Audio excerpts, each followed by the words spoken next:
All right, guys, so it's the fall of the year and the fishing starts getting tough. You know, the fish kind of pull off a structure, they get suspended, they start chasing around bait fish, and really it could be roaming around anywhere in the lake. They're following the bait fish. So like I said, they're not really relating to any structure. They're just kind of out there suspended anywhere out in the lake. And they get kind of hard to catch.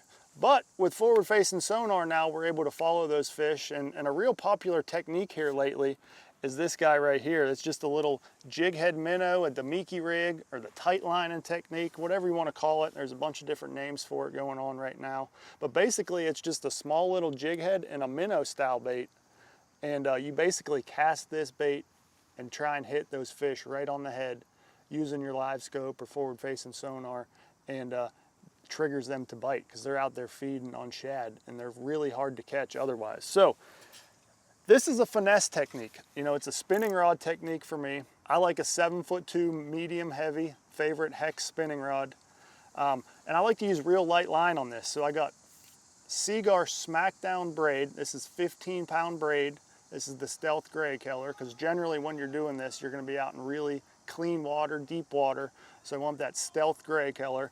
And then I tie an FG knot to Seaguar Gold Label leader. So this is the 10-pound line. It's extremely thin diameter line, and that's important because it allows this bait to fall faster, and you have that extremely light line that those fish aren't going to feel or see. Then, like I mentioned, you just bring it down to a small little jig head. This is an 1/8 ounce jig head right here with the 3-inch Yamamoto shad-shaped worm. I use anywhere from a 1/8 ounce up to a 3/8 ounce jig head with this technique.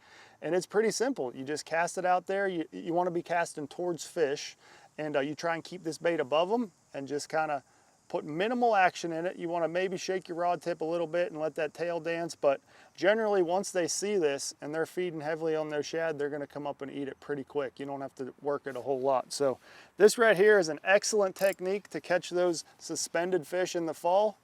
Give it a try.